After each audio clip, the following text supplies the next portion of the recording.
Assalamualaikum warahmatullahi wabarakatuh. Tetap semangat dengan Pak Dedi dalam ilmu kimia.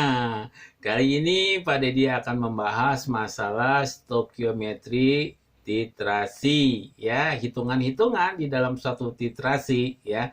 Lebih berfokus masalah titrasi, ya. Apa itu titrasi? Mari kita bahas, ya.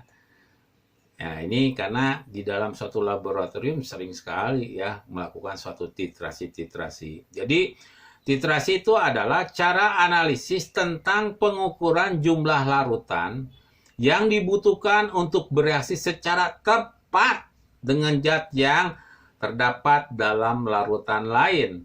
Ya, titrasi asam basa adalah suatu metode kuantitatif jumlahnya suatu asam dengan larutan peniter, ya, larutan asam dengan peniter atau sebaliknya dengan bantuan larutan indikator, ya. Larutan indikator itu penunjuk yang telah kita bahas ketika membahas masalah asam dan basa, ya.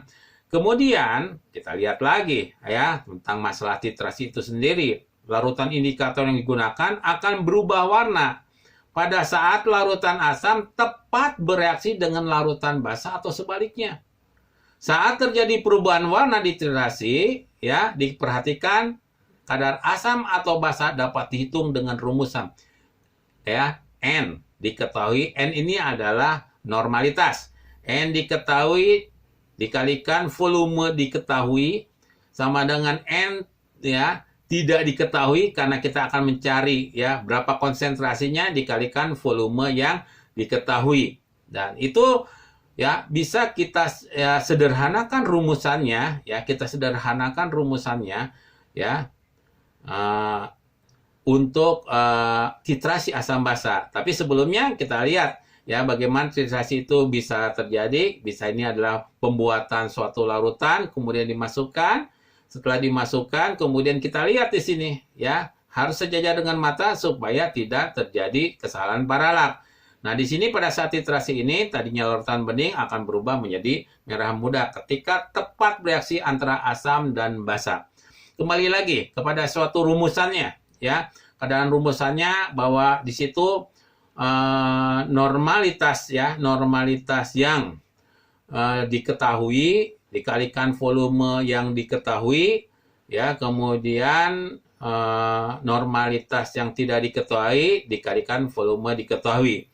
Nah, di sini bahwa normalitas itu adalah jumlah Greg per volume atau jumlah mol H plus atau OH minus per volume, di mana normalitas bisa saja kita dikonversikan bahwa molaritas dikalikan banyaknya H plus atau OH minus. Maka rumusan yang tadi kita ketahui bisa kita ganti dari normalitas menjadi molaritas. Hanya di sini ada penambahan X, ya, penambahan X di sini, di mana X itu adalah banyaknya H plus dan OH minus. Karena kemungkinan asam yang digunakan ya tidak sama dengan basa yang digunakan. Artinya misalnya antara HCl dengan NaOH gitu.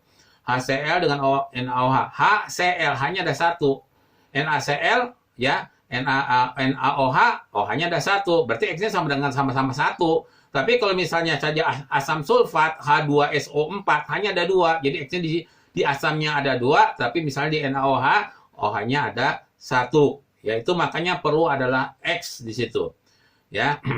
Oke, untuk lebih asiknya lagi ya, ya kita contoh soal. Jadi, ada suatu asam cuka dalam label tercantum mengandung 4% asam asetat. Jadi asam asetat itu cuka. Kira-kira 0,67 molar. Ya. Benar nggak nih cuka itu? Ya, kadang-kadang kita ragu dengan apa yang tercantum di dalam label. Maka kita akan melakukan suatu percobaan. Cobanya bagaimana? Bila 4 ml asam asetat dititrasi dengan NaOH, ya, ternyata diperlukan 27,2 ml NaOH 0,1 molar. Jadi tahu volume asam asetatnya 4, asam asetatnya taunya volumenya adalah 4 molar, kemudian tahu juga volume dari NaOH-nya adalah 27,2 molar mililiter, kemudian konsentrasinya adalah 0,1 molar. Maka kita punya rumusan di sini, molaritas asam cuka sama dengan 0,1 kali 27,2 itu dibagi dengan 4. Maka kita dapatkan 0,68 molar. Ternyata yang di dalam tabel itu mendekati daripada suatu kebenaran. Ya. Kemudian kita lihat lagi yang lainnya. Ya, yang dalam kehidupan sehari-hari kita temukan. Ya. Apa itu? Misalnya seorang siswa melakukan suatu cobaan untuk mengukur kadar nikotin. Tahu kan nikotin ada dalam kandungan rokok. Massa molekul relatifnya adalah 123 gram per mol. Untuk mengetahui kemurnian sejumlah murningan nikotinnya sejumlah 0,45 gram ya. Ya, jadi diambil nih 0,45 gram ya untuk mengerti kemurniannya. Contoh, dititrasi dengan 0,1 molar NaOH dan ternyata diperlukan 36,2 ml.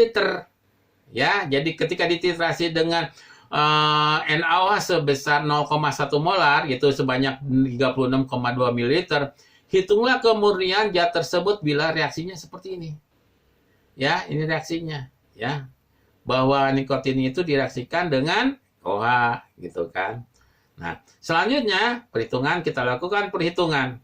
Nah, pada saat perhitungan, ya, jadi karena koefisien nikotin itu sama dengan koefisien basa, sama-sama koefisien itu dari dalam persamaan tadi, maka mol nikotin sama dengan mol basa.